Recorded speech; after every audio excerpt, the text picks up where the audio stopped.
There is a distinct difference between people who have money and people who have power. Money is loud, it demands to be seen. It wears tailored Italian suits to casual dinners, leases luxury cars it can barely afford, and constantly reminds everyone in the room of its presence. Power, on the other hand, is silent. True power doesn't need to announce itself. It sits quietly in the corner, wearing a faded polo shirt, observing everything and waiting for the precise moment to strike. I learned that lesson during my 12 years in the military intelligence sector, operating in environments where a single miscalculation didn't mean losing a contract. It meant losing your life. Now, at 57 years old, I apply that same tactical patience to the corporate battlefield.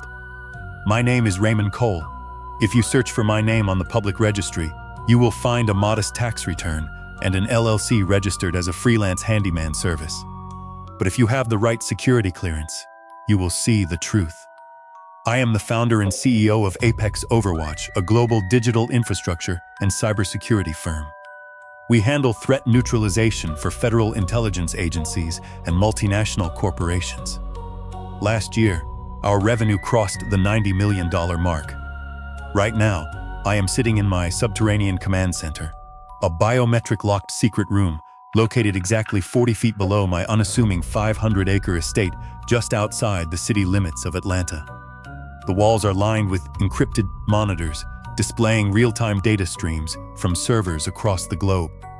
I built this empire with my own two hands, starting from a cramped, unheated single-bedroom apartment with nothing but a borrowed laptop and an iron will. But my son, Caleb, knows absolutely none of this. To my boy, the child I raised completely on my own since he was 2 years old, I am just a hard-working blue-collar handyman who fixes drywall, unclogs stubborn pipes, and occasionally takes on independent contracting jobs to make ends meet.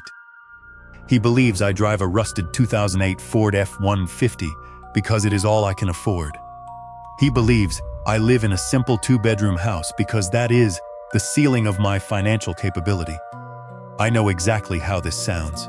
You are probably thinking I am a manipulative control freak, playing sick psychological games with my own flesh and blood. Why would a multi-millionaire hide his wealth from his only child? The answer is simple, and her name was Lorena. Lorena was Caleb's mother. We met when we were young, foolish, and blinded by the kind of ambition that usually leads to ruin. I was 26, freshly discharged from the military, working 80-hour weeks trying to launch my first tech startup in our dilapidated garage. Lorena, however, lacked the vision for the long game. She could only focus on the immediate deficits.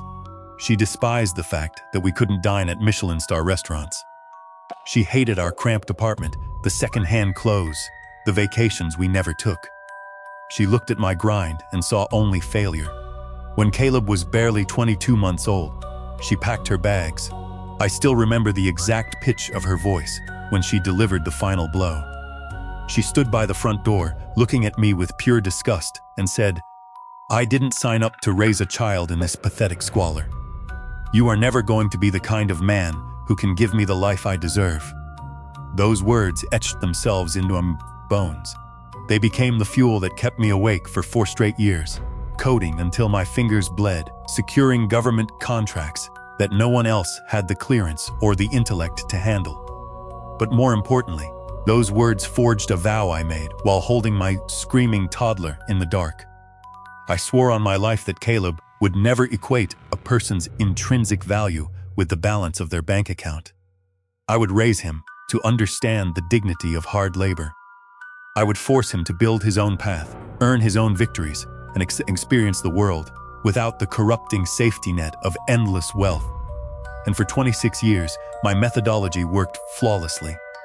Caleb grew into a resilient, intelligent man. He graduated with honors using scholarships and student loans he insisted on paying off himself. He built a respectable career as a mid-level marketing executive. He never once asked me for a handout. Whenever he needed advice, he came to my modest front porch, and we drank cheap beer while I gave him the perspective of a simple, honest laborer. I was profoundly proud of him. Then, 3 weeks ago, everything shifted. Caleb called me with a frantic, nervous energy vibrating through the phone. He had been engaged to his fiancée, Brittany Whitfield, for almost 6 months. The wedding was rapidly approaching. I knew the Whitfield name. Everyone in Atlanta knew the Whitfield name. They were the self-proclaimed aristocratic elite of Buckhead, boasting generational wealth and social influence. "Dad," Caleb had said, his voice tight with anxiety. "The Whitfields are demanding to meet you. They've invited us over for a formal dinner this Saturday. I know you hate this kind of stuff, but please, I need you to make a good impression." I could hear the hesitation in his voice, the unspoken shame. "Just, maybe don't drive the truck up to the main gate," he added quietly. "And if Gerald asks what you do, just keep it vague. Tell them you're an independent contractor. Don't mention the handyman stuff, please." "Dad, I just want this to go smoothly." Sitting in my secure command center, replaying that conversation in my head, a cold knot formed in my stomach. My son was embarrassed by me. He was trying to package me into a socially acceptable lie to appease his arrogant future in-laws. I could have told him the truth, right then and there. I could have told him I could buy the entire Whitfield bloodline with petty cash. But I held my tongue. A man's true character is only revealed under pressure, and I needed to see exactly what kind of people the Whitfields were, and more importantly, what kind of man my son had become under their influence. I didn't just accept the invitation. I prepared for it like a military deployment. I tasked my elite intelligence division with a full, comprehensive background sweep on Gerald, Diane, and their golden boy son, Preston Whitfield. Within 3 hours, my lead forensic accountant handed me a heavily encrypted dossier. As I scrolled through the financial records, tax filings, and hidden offshore accounts, a grim smile spread across my face. The Whitfields were not old money. They were an illusion, a crumbling facade built on leverage, debt, and desperate vanity. Saturday evening arrived. The sky over Atlanta was bruised with dark, heavy clouds. I stood in the massive, climate-controlled walk-in closet of my master suite. On the left side hung bespoke Italian suits, silk ties, and handmade Oxfords that cost more than most family vehicles. On the right side hung my uniform, the faded blue polo shirt, slightly frayed khaki pants, and scuffed brown loafers. I chose the uniform. I looked in the mirror and saw exactly what they wanted to see: an unremarkable, lower-class civilian. I drove my battered Ford F-150 across town, bypassing the gated communities until I reached the sprawling, ostentatious Whitfield estate in Buckhead.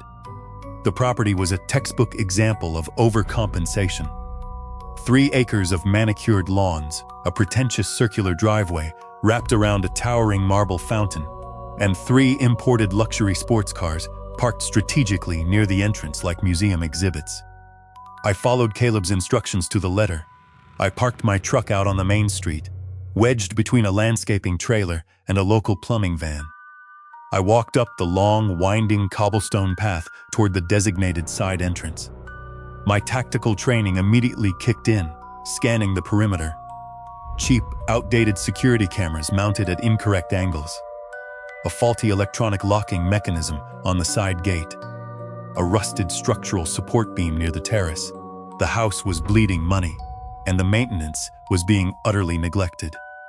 As I approached the grand mahogany side door, I paused. The heavy bay windows of the formal dining room were cracked open to let in the cool evening breeze. Voices drifted out into the darkness, crisp, arrogant, and dripping with venom. I stepped into the shadows, pressing my back against the cold stone wall, and listened. "I still cannot fathom why you tolerate this, Brittany." The sharp, nasal voice of Diane Whitfield echoed from inside. "You could have had Senator Hastings' boy. He comes from impeccable breeding. Instead, you are marrying into a bloodline that unclogs toilets for a living." "Mom, stop it," Brittany's voice pleaded, though it lacked any real conviction. "Caleb is a good man. A good man does not elevate a family's portfolio." A deeper, aggressively confident voice chimed in Gerald Whitfield. "The boy is useful. Sure, he's desperate to please us, but his father? A freelance handyman. It's a complete embarrassment.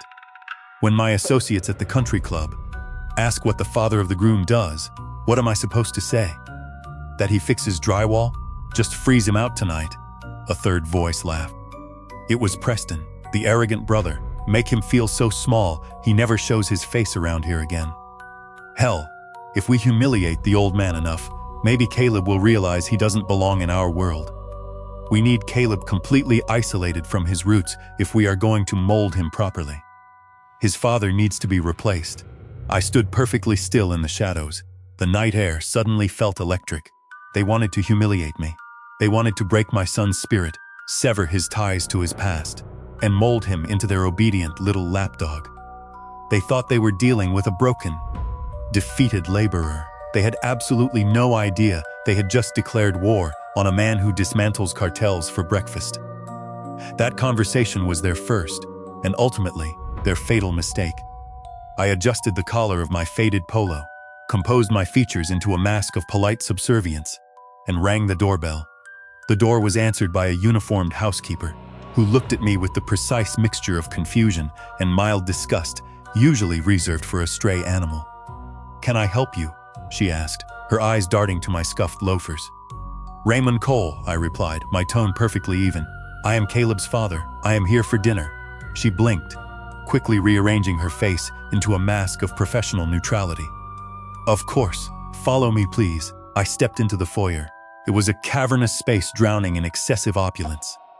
Genuine Italian marble floors, a massive crystal chandelier that likely consumed an entire year's salary of a normal citizen, and original artwork hanging on the walls.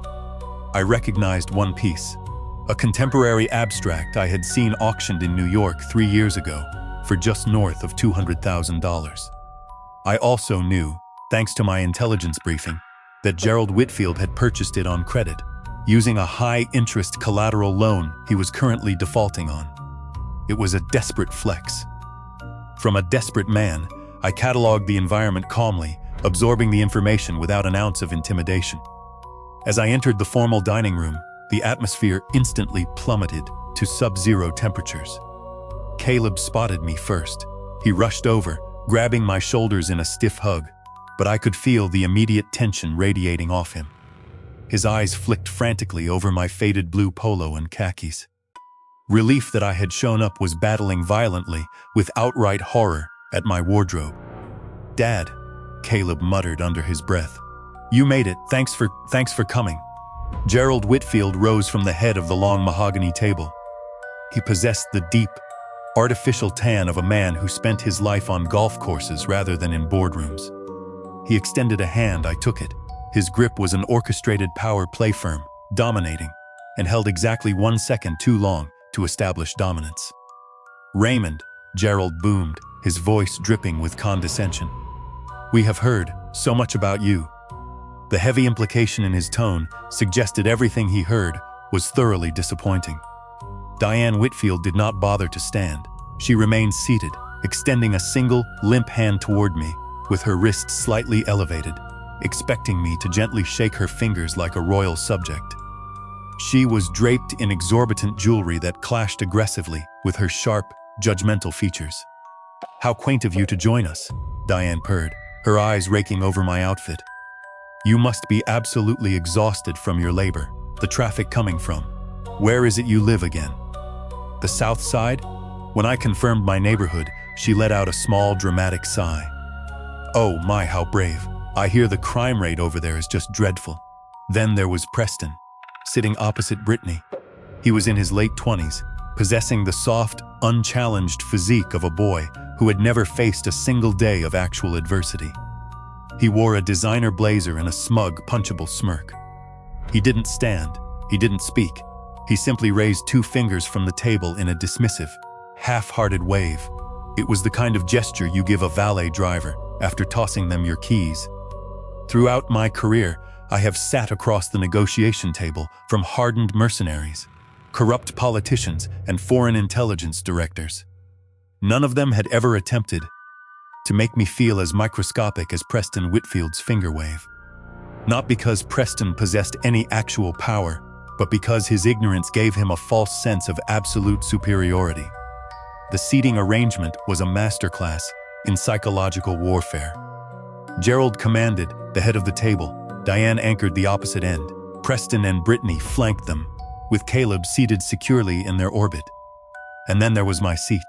They had placed an extra chair at the absolute corner of the table. Not fully integrated into the group, yet not entirely excluded.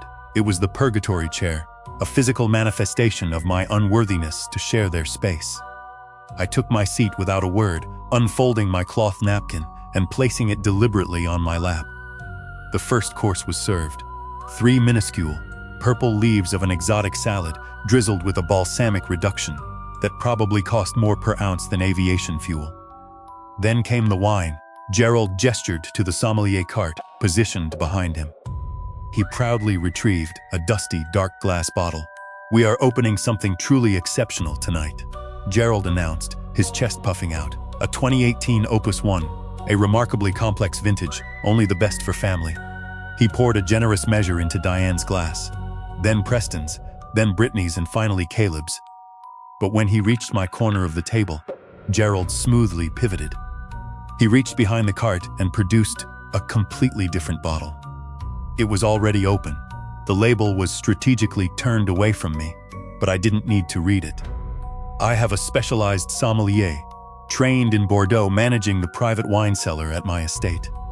I recognized the shape of the bottle and the cheap synthetic cork resting on the tray. It was a mass-produced table wine you could buy for $12 at any local grocery store. Gerald poured the cheap swill into my glass with a patronizing smile.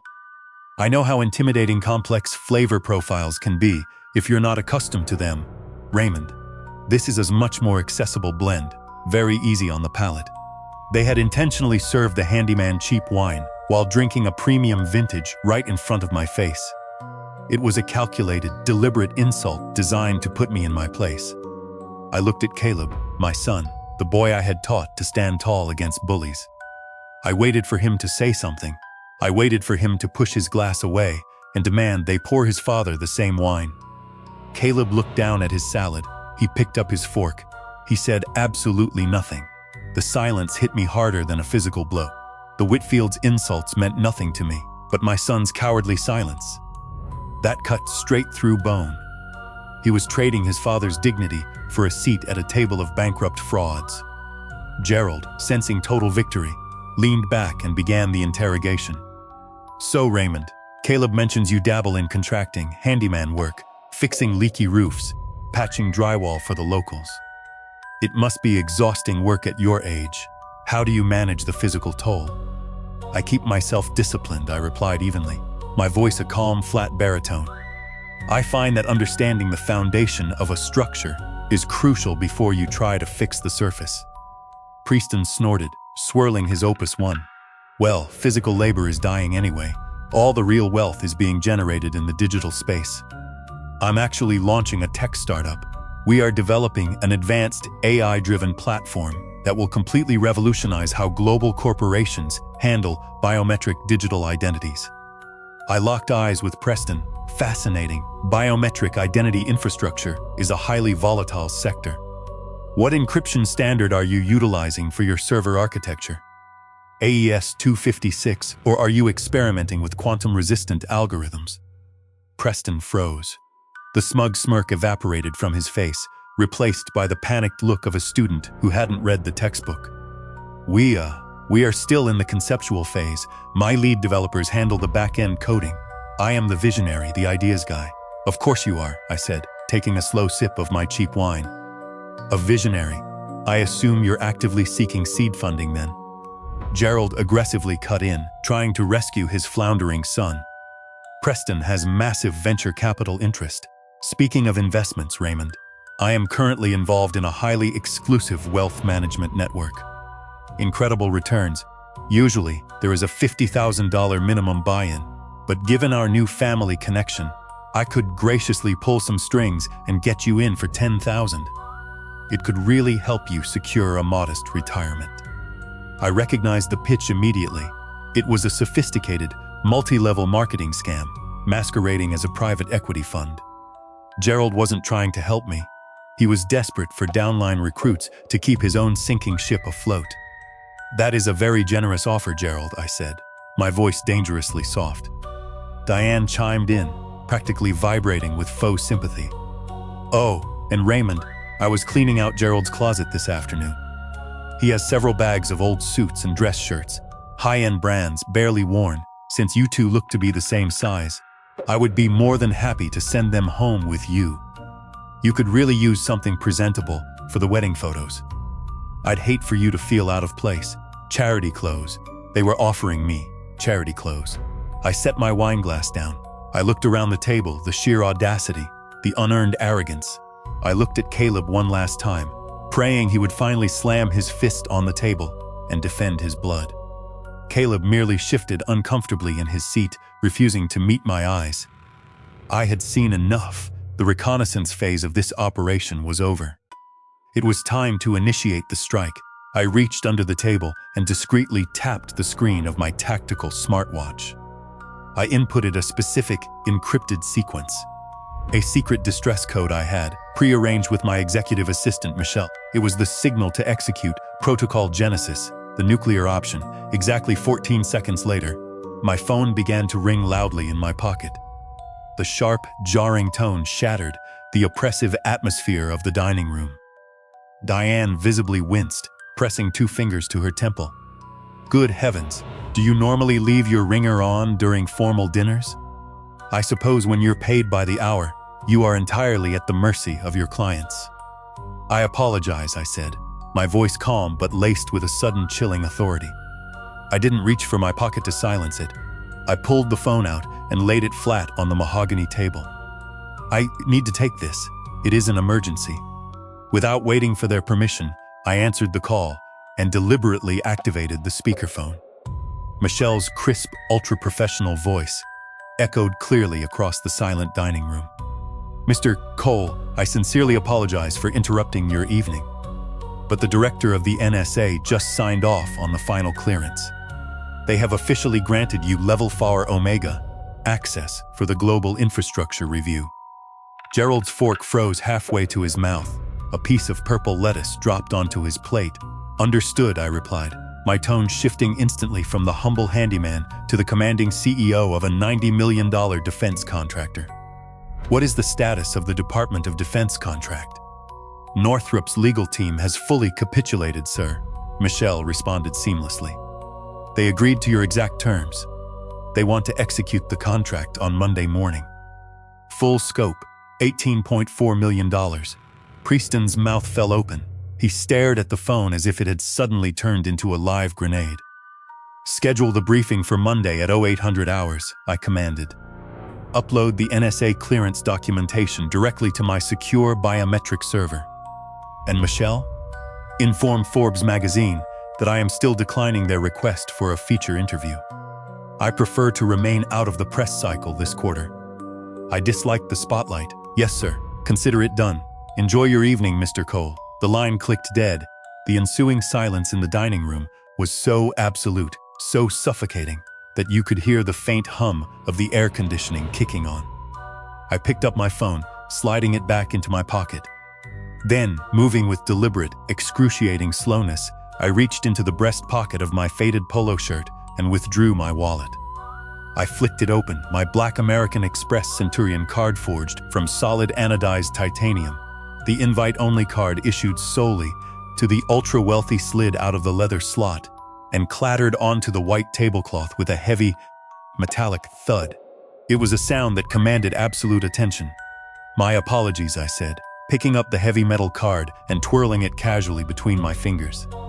These titanium cards are an absolute nightmare at airport security checkpoints. Every single eye at the table was locked onto the black card. They were utterly, completely speechless. Preston was the first to react, his hands trembling. He snatched his smartphone from his pocket and frantically began typing my name into a search engine. His face, previously flushed with arrogant wine, rapidly drained of all color. He looked like a man who had just stepped out of a warm house into a blizzard. Without saying a word, he slowly turned his phone screen around, displaying it for his father. Gerald leaned forward, squinting at the bright screen. It was an archived financial profile, detailing the massive acquisition Apex Overwatch had executed last year, featuring a high-resolution photograph of me standing in front of my corporate headquarters. Gerald's jaw trembled. He looked from the screen to me, then back to the screen. His entire reality was short-circuiting. "Dad?" Caleb whispered, his voice cracking. He was staring at me like I was a ghost. Is that a profile on your company? Since when do you run a defense firm?" "I don't just run it, Caleb," I said, locking eyes with my son. "I built it from the ground up, and they tend to exaggerate my net worth in those articles. It's slightly less than they estimate." Brittany, pale and trembling, leaned over to read the screen. "Mom," she choked out, "look at this." Diane snatched the phone. Her eyes scanned the text rapidly. As she read, her hand instinctually reached out and grabbed her wine glass, the Opus One, and took a desperate, terrified gulp. The arrogant matriarch had been reduced to a trembling mess in less than 2 minutes. I looked at Gerald. The condescending patriarch was gone. In his place was a desperate, calculating survivor. I watched his posture shift in real time. The disdain vanished, instantly replaced by a predatory warmth. It was sickening. "Raymond," Gerald stammered, forcing a wide, artificial smile that didn't reach his terrified eyes. "I think there has been a monumental misunderstanding tonight. We had absolutely no idea you operated in the defense sector. The scale of your operations is staggering. In fact, my firm is currently seeking a strategic equity partner for several massive developments. A man of your considerable resources would be perfect." "Stop right there, Gerald," I interrupted, my voice cracking like a whip. "Do not insult my intelligence by attempting to pivot. I know exactly who you are." I leaned forward, placing my forearms on the table, invading his space. "That exclusive wealth management network you pitched me. The one with the $50,000 buy-in? It's a failing Ponzi scheme, Gerald.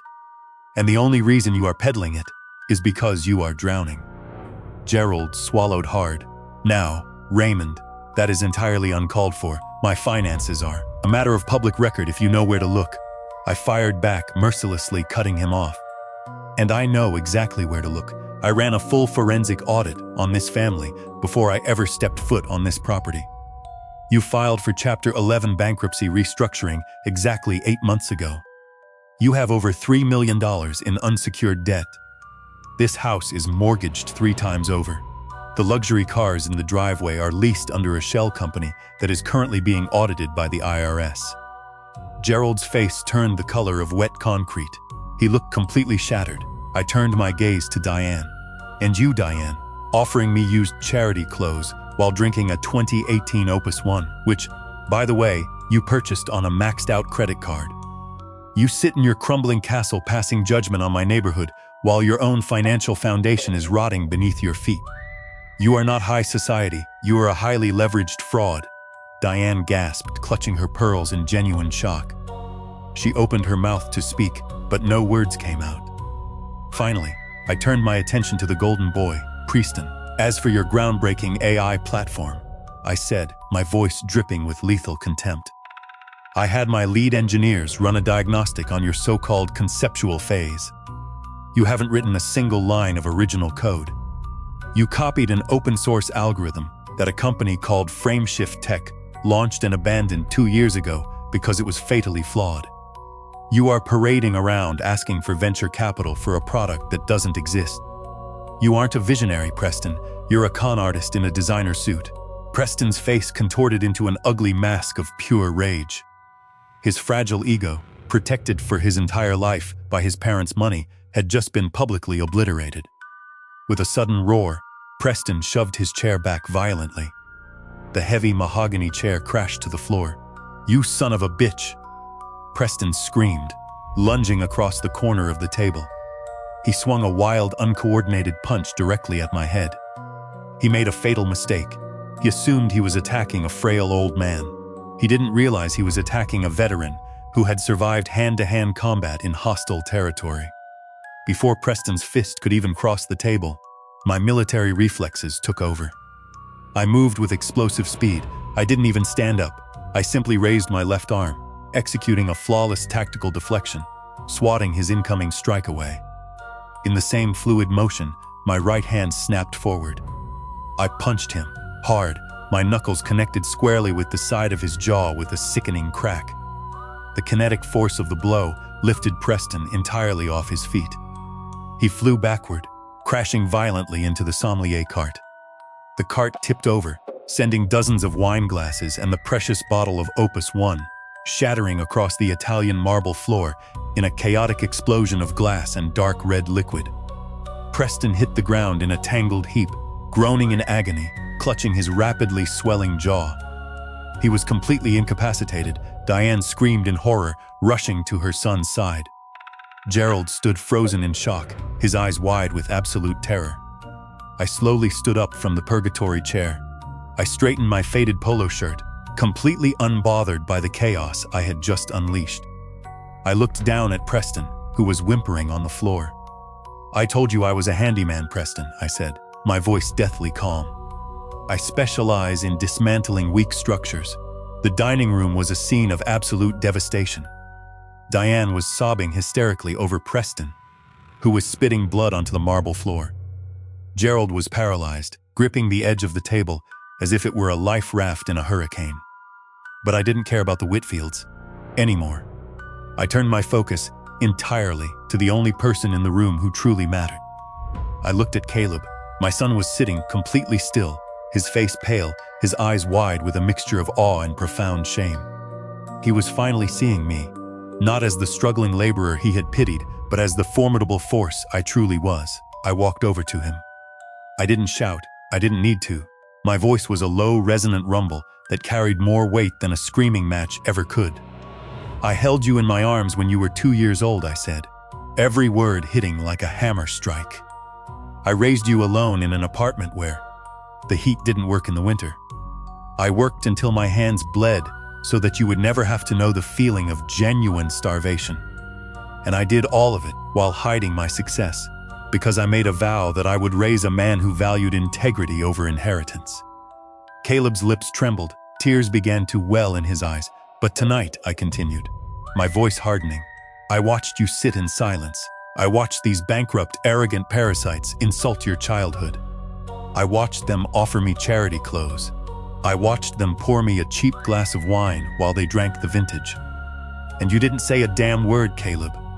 You chose their approval over your father's dignity." "Dad," Caleb choked on his words, the tears finally spilling over his cheeks. "I did not raise a coward," I stated, the finality in my tone echoing through the room.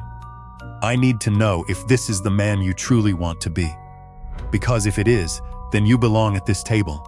But you will not have me in your life." I didn't wait for his response. I turned my back on the wreckage of the Whitfield family, walked out of the grand mahogany doors, and stepped into the cool night air. The walk down the cobblestone driveway felt like exhaling a breath I had been holding there for 3 weeks. I reached my rusted Ford F-150, climbed into the driver's seat, and closed the door. The silence of the truck cabin was heavy. The adrenaline of the confrontation was slowly bleeding away, leaving behind a profound, hollow sadness. I had executed my mission perfectly. I had exposed the frauds, but my son had failed the test, and that reality hurt worse than any insult. I inserted the key into the ignition, preparing to drive back to my estate alone. Suddenly, the passenger side door violently swung open. Caleb practically threw himself into the passenger seat. His chest was heaving, his face stained with tears. He looked exactly like the terrified teenager who had once crashed my car and thought his world was ending. A moment later, the rear door opened. Brittany climbed into the back seat. Her mascara was smeared, and she was breathing heavily, but her eyes held a fierce, newfound clarity. I took my hand off the keys. I didn't look at them. I just stared straight ahead through the windshield. "Dad," Caleb wept, his voice completely broken. "Dad, I am so sorry. I am so damn sorry. Please, please talk to me." I gripped the steering wheel tightly. "Why did you stay silent?" "Caleb?" "I was scared," he confessed, the truth tearing out of him. "I was terrified that if I caused a scene, I would lose Brittany. I wanted her family to accept me so badly that I started performing for them. I let them disrespect you to protect myself. It was the most cowardly thing I have ever done, and I hate myself for it." He buried his face in his hands, sobbing uncontrollably. I looked into the rearview mirror. Brittany met my gaze directly, which took an immense amount of courage considering what had just transpired. "Mr. Cole," Brittany said, her voice shaking but resolute. "I am deeply, profoundly ashamed of my parents, I have hated their superficial cruelty for years, but I never had the courage to confront them. Tonight, I watched them transform into monsters the second they thought they could exploit your wealth. I left the ring on the table. I will not be associated with that family anymore, and I will not let Caleb become like them. I looked at these two young, flawed, but ultimately redeemable people sitting in my beat-up truck. They had stared into the abyss of superficial greed and chosen to walk away. The heavy sadness in my chest began to dissolve, replaced by a quiet, durable hope. Money does not change people, I said softly, looking at Caleb. It reveals them. It acts as a magnifying glass for the character that is already there. The Whitfields showed me their true nature when they thought I had nothing. And Caleb, you showed me your most frightened self. But a frightened man can learn how to be brave. Caleb looked up, wiping his eyes. How? By starting from the absolute bottom, I replied, my voice returning to its normal, steady cadence. I am not going to give you a job at my company. I am not going to write you a check, but I will teach you everything I know about business, about strategy, and about survival. You will build your own company. You will fail. You will struggle. But when you finally succeed, no one will ever be able to take it away from you. Caleb sat up straighter, a new fire ignited in his eyes. Deal, deal. Brittany echoed from the back seat, and that is exactly what we did. 7 months later, Caleb and Brittany were married in a small, private ceremony in a local park. They didn't invite a single member of the Whitfield family. They pooled their meager savings and launched a boutique digital marketing firm out of their cramped apartment. They drove used cars, ate cheap ramen, and hustled relentlessly. Every Sunday evening, they came to my estate, and we sat in my subterranean command center, analyzing their business strategies. Last month, they secured their first $1 million contract. Caleb called me at 6 a.m., crying tears of absolute triumph. I pulled my Ford F-150 over to the side of the highway and wept right along with him. As for the Whitfields, their house of cards inevitably collapsed. Without fresh victims to recruit into his pyramid scheme, Gerald's creditors came calling. The bank foreclosed on the Buckhead mansion. Their luxury cars were repossessed. Gerald and Diane are currently renting a tiny 2-bedroom apartment in a rundown suburb, drowning in legal fees. Preston, his ego permanently shattered along with his jaw, was forced to take an entry-level data entry job just to make ends meet. He finally learned the value of actual labor. I still drive my rusted Ford F-150. I still wear my faded blue polo shirts. I still operate in the shadows, because I don't need my car or my clothes to announce my worth to the world. True power is knowing exactly who you are and never having to perform for an audience that doesn't matter. Now I want to hear from you. Drop a 1 in the comments if you believe Raymond was right to hide his massive empire from his son to teach him a lesson. Drop a 2 if you think Caleb should have stood up to the arrogant in-laws the second they served the cheap wine. Or drop a 3 if you have ever had to cut toxic, superficial people out of your life to protect your own peace. Tell me where you are listening from and what time it is there right now. I read every single comment, and your support is the only reason I keep sharing these stories.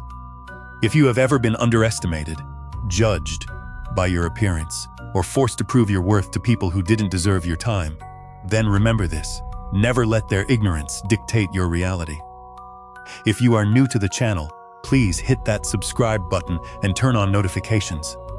We are building a community of strong, resilient individuals here, and I would be honored to have you join us for the next one. Stay sharp, stay focused, and never compromise your dignity. This is a fictional story inspired by real emotional experiences, fully rewritten and reimagined, set in Atlanta, Georgia to create original content. Any resemblance to real people, families, or events is entirely coincidental.